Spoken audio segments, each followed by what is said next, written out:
Hi everyone, today I will be analyzing my game played in Moscow against Paichadze Luka.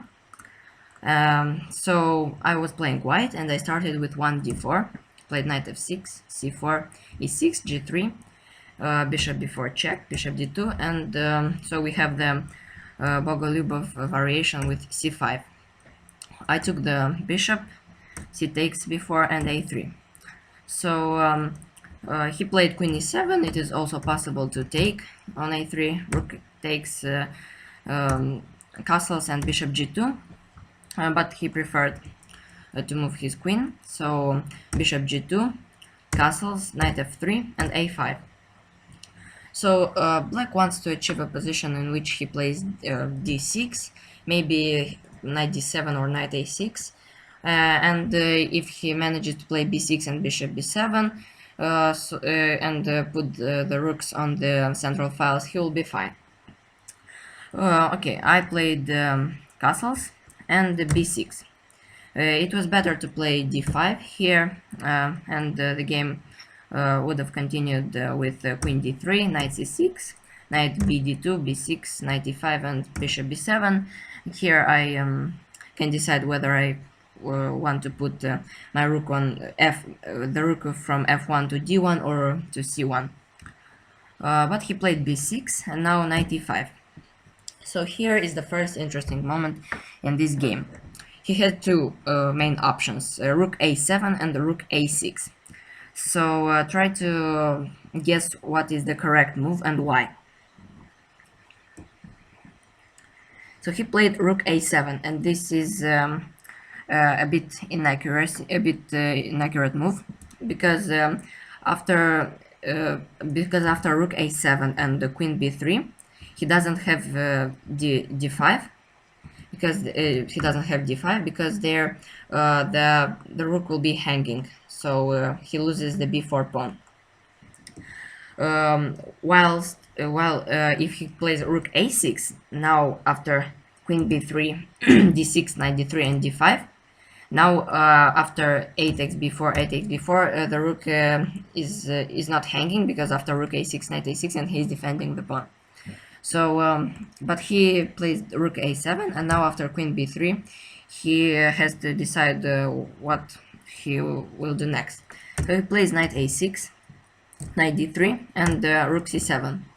It was also possible to play d5, and after c takes d5, e takes d5, a takes b4. He probably should take on b4 because after queen takes e2, I have rook e1, and after queen g4, knight c3, my position is very good, and there are many threats like b takes a5, knight d5, knight e5, so it's a bad position. And after a takes b4, knight takes b4, knight takes b4, rook a7, queen b4, I'm just a pawn up, and he has a weakness on d5. I can develop my pieces with knight c3, maybe then play e4 if needed, but or e3. That should be okay for me. So he played rook c7, a takes b4, knight takes b4, knight takes b4. Here he has two options. He played queen b4, and I think that's the correct move because after a takes b4, I have rook a4, and after d5 takes rook b4. The pawn is hanging, so the only move that doesn't lose the second pawn is bishop a6, rook b6, bishop e2, and after rook e1, I'm a pawn up, and my position is very good, so this is a bad variation for him. That's why he played queen b4. After queen b4, a takes b4, knight d2, d5. I have to decide how should I defend my pawn on c4. I can defend it with b3, and I can defend it with rook fc1. So try to guess which is the correct one. So the correct one is rook fc1, but a better move was rook a4, because after d takes c4 and rook b4, the pawn on b6 and the pawn on c4 are hanging. So after c3, b takes c3, rook c3, and rook b6, I'm again a pawn up, and but it's not so easy to win this position. But there are he has drawing chances, but only I can play for the win. So after rook fc1, this is not this is an inaccuracy, but it maintains the advantage. After bishop d7, he takes under control the a4 square, so my rook can't go there. After c takes d5, rook c1, rook c1, ed, there is I could have played knight f3 here and with the idea of knight d5, and after knight f3, rook c8 takes bishop c8 and knight e5. I'm again I have pressure on the d5 pawn, and he has doubled pawns, so I have again a pawn up, we can say, but he has some drawing chances, so not everything is lost here. But I played rook c7, and here he had two options, bishop b5 and rook c8. So rook c8 was a better one, because after rook takes, bishop takes, he doesn't lose a pawn, and we get the same position, but my knight is not on f3 but on d2. But after king f1, king f8, knight f3, and king e7, knight e5, again we get the same position, and maybe he will get the draw, but no more. He played bishop b5. During the game, I was thinking that this was the best move he had, because I thought that after rook c8, I have the better endgame, and I could have won that. But here it's not so clear everything, and okay, rook b7, bishop e2, and rook b6. Rook c8. Okay, he wants to give a check, but there is also the back rank problem, so he has to go either king f8 or maybe g5 or h5. So here is it's also a very important it's a move that I played next move was not so good, but there was a very nice move here, so try to find it. The move that maintained a huge advantage was f3. Why is this such a good move? Well, first we get our king to f2, and it won't get mated, because in the game I encountered some problems with my king's safety. So f3 first, it frees the f2 square for my king, and also it cuts the bishop, so it can't go to h5, and after bishop f1 he will probably have to exchange it, unless he goes to d1, but that's awkward for the bishop. So for example, king f2, king f8, king f2, bishop d3, and rook d4, I'm a pawn up. Next I can maybe play bishop f1, rook e3, king e3, sorry, and maybe then I will decide whether I put my knight on b3, on c5 with knight b3 and knight c5, or try something else. But I played bishop f1. Now he played bishop h7, h5, retreated the bishop. But a more accurate move was bishop f1, because after knight f1 there is a very nice move in this position, h5. This move is very good, because it creates luft for the king, so it can go to h7, and the rook can later go to c2 or c1. But the main idea after h5 was that after knight e3 he has knight g4.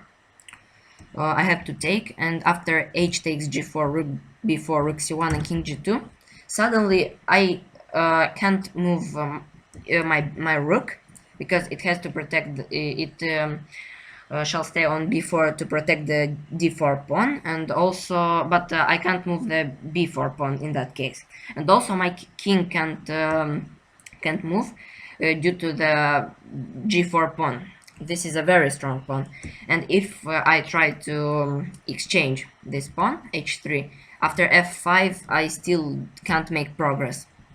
So this was a very nice move order for him. He played bishop h5, This doesn't lose, but it's I get the pawn. Rook b4, king f8, knight b3, rook c2, and knight c5. Knight d4, and here was also a very important moment in the game. So there is try to calculate the move bishop d3 and say if it's a draw or white has some chances there. So after bishop d3, rook c1 and king g2, he has to take on c5, d takes c5, and rook takes c5. And during the game I was thinking about this position, and I thought that this was a draw because I can't make progress, but then I realized that after the game I realized that I have rook d4, and suddenly he can't defend the d5 pawn, because my threat is to go b4 and win that pawn, and then I have huge winning chances. So bishop d3 was a very good move, but I went rook b8 check, because I thought that his king was not so safe, and I wanted to make use of that. So king e7, rook b7, check, king f6, knight d7, and king e6. And here I thought that after knight f8 I have some mating ideas, but stronger was bishop h3. Now he can't go king e7, because after knight b6 and king d8 he loses due to knight d5, and the threat of rook b8 is very annoying. It's losing for black. But if he goes here knight d6, king d6, sorry, also knight c8 is a very nice move, and after king c6, rook e7, I have the threat now of bishop d7. He has to give a check, and after king g2, bishop d6, b4. I am a pawn up. My king is quite safe, and yeah, I can play bishop g4, bishop f3, or something like that. And yeah, if he plays after bishop h3, king d6, now knight e5. Now I want to checkmate him with rook d7. So yeah, I had to play bishop h3, but I decided to go knight f8, king d6, and bishop b5. And here I thought that the only move that prevented mate was rook c7. Also, this was already the 31st move, and we were both very tired because this was the second game in that day. But he has just the simple move knight f6, and all this knight f8, bishop b5 moves were just in vain. So here, of course, the only chance already white has to draw this position was knight d7, and after knight d7, rook d7, king d6, and rook b7, he has rook d2 or even bishop f3, and here rook b3 I don't get mated and I don't lose the piece immediately, but it's very annoying to play this position for white. Yeah, so knight d7 was the only move that didn't lose the game. I went bishop a4, and this is already worse for white. After rook c4, bishop b5, I thought he would repeat the moves, but it wasn't the case. He took the pawn. After king g2, rook d2, knight d7. Yeah, this position is already lost, but I am played on. Rook b6, king c7. Now, I thought that I had some chances after rook c6, because I thought that king d8 was here more precise, but he took the knight, and after rook h6, king e5, rook h5, rook f2, king john, and rook b2, we got to this position. This is a very interesting position, and here I would like to challenge you to try to find the best practical chances to a draw for white. So the best move, in my point of view, is rook d5. Okay, it loses the piece, but it's not so easy for black to win that position. So the game continued with knight c3, rook d7, king e6, bishop c6. This is all forced. Rook b6, rook c7, and king d6. So I take the the f and g pawns, but he takes my piece. So we got to this very interesting position, and where white has two pawns and a rook, and black has knight, a pawn and a rook. So my aim is to exchange these two pawns for this pawn. So then it would be a theoretical draw. But he doesn't allow me to do that. Rook c7. Okay, rook c7 loses, so it's important not to exchange the rooks. Rook g8. Now I will go briefly through the moves because it's not so important.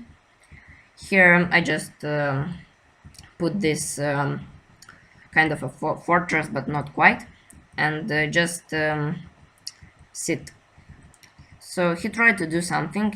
I went with my king over there. Maybe I would go king h5 and king h6, but it doesn't work at the moment. And here I got back. So at this moment I thought that I couldn't find the win for him, and I thought that it would be a draw. So he went h6, and of course he wouldn't offer a draw and would play on. And rook c6. And here a very strange moment happened.